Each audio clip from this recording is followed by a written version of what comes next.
Hello guys, welcome to ஐமு kitchen. இன்னைக்கு நம்ம சாம்பார் ரெசிபி எப்படி இண்டக்ஷன் ஸ்டவ்லயே பண்ணிடலாம் அப்படின்னு சொல்லி பார்த்துடலாம். இது செம்ம சூப்பராக இருக்கும். இந்த சாம்பார் முருங்கைக்காய், மாங்காய் எல்லாமே போட்டு நான் செஞ்சுருக்கேன்.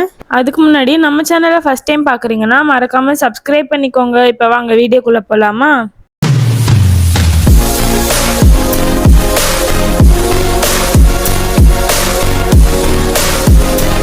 இண்டக்ஷன் ஸ்டவ்ல கீப் வார்ம், குக்கிங் மோட் அப்படின்னு சொல்லிட்டு 2 மோட் இருக்கு. உள்ள வைக்கிற பாத்திரம் அடிபாகத்துல ஈரம் இல்லாத மாதிரி வைக்கணும். ஈரமா இருந்துச்சுன்னா ஷாக் அடிக்கும். துவரம் பருப்பை நான் 1/2 hour to 1 hour நல்லா ஊற வச்சுட்டு அதுக்கப்புறம் தான் செய்யறேன். நான் 4 பேருக்கு செய்யற அளவுக்கு தான் எடுத்திருக்கேன். இது 100 கிராம் இருக்கு. இதுல நல்லா ஊறி வந்துருச்சு. ஃபர்ஸ்ட் இதை நம்ம நல்லா கொதிக்க வச்சிருவோம். பாருங்க, நான் கொதிக்க வச்சிருக்கேன். இப்போ அது கூட நல்லா கொதிக்கிறதுக்கு தண்ணியும் நம்ம சேர்த்துக்கலாம். இப்போ இது நல்லா கொதிச்சு வர்றதுக்கு லேசா இந்த மாதிரி திறந்தும் இல்லாம மூடியும் இல்லாம ஹாஃபா க்ளோஸ் பண்ணி வைங்க.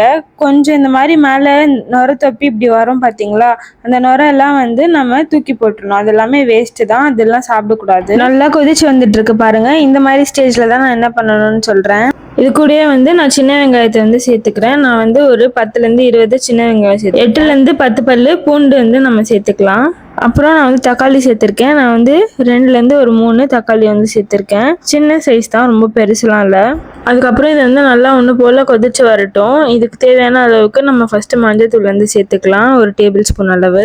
நல்லா ஒன்று போல் எல்லாத்தையும் கலரி விட்டுருங்க. தக்காளி ஓரளவுக்கு லேசாக வெந்து வந்துடும் பார்த்தீங்களா. அந்த மாதிரி ஒரு ஸ்டேஜில் நம்ம என்ன பண்ணிடலாம், நம்மளுடைய வெஜிடபிள்ஸ் என்னென்னலாம் நம்ம சேர்க்கணுமோ எல்லாத்தையும் நம்ம போட்டுக்கலாம். நான் முருங்கைக்காய் ஃபஸ்ட்டு சேர்த்துருக்கேன். நான் 4 முருங்கைக்காய் தான் சேர்த்துருக்கேன். நீங்க உங்க வீட்டு அளவு எவ்வளவு வேணுமோ அந்த அளவுல சேர்த்துக்கலாம்.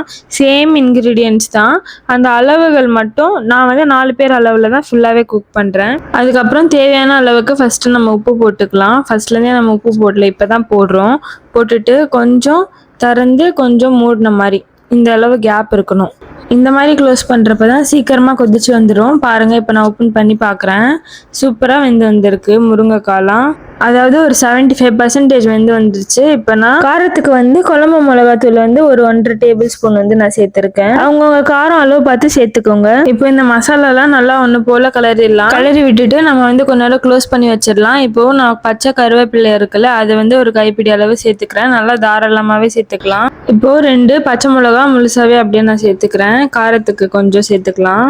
நல்லா ஒன்று போல் கிளறி விட்டுட்டு நான் முருங்கைக்காய் உங்களுக்கு எப்படி வெந்திருக்குன்னு சொல்லிட்டு நான் உங்களுக்கு காட்டுறேன். பாருங்க, சூப்பராக வெந்து வந்திருக்கு. இப்போ கொஞ்ச நேரம் இதை நம்ம க்ளோஸ் பண்ணி வச்சிடலாம். அதே மாதிரி தான் க்ளோஸ் பண்ணணும். நல்லா வெந்து வந்துடும். அதுக்கப்புறமா தான் நம்ம மாங்காவை குட்டி குட்டி கியூப்ஸாக நான் கட் பண்ணி எடுத்து வச்சிருக்கேன். அதையும் நான் சேர்த்துக்கிறேன்.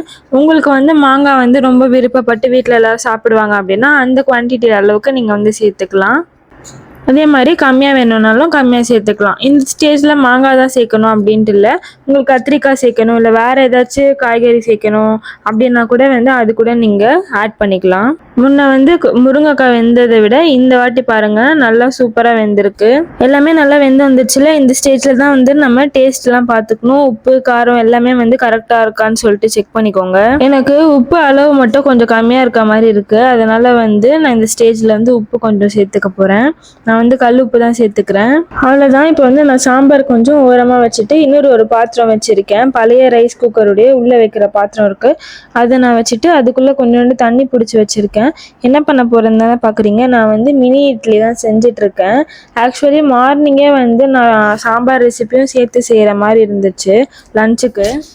எல்லாமே ரைஸ் குக்கர்லேயே பண்ண முடியுங்க. அதனால தான் எல்லாத்தையுமே இதிலே பண்ணி காட்டுறேன் நான். அவ்வளோதான், இட்லி முடிஞ்சிச்சு. ஸோ நான் இட்லி நம்ம செஞ்சுருந்தோம்ல, அது எடுத்து ஓரமாக வச்சுட்டு இப்போ பேக் டு சாம்பார் நம்ம செஞ்சதே உள்ளே வச்சிட போகிறேன். கொஞ்ச நேரம் கொதிக்கிட்டோம்.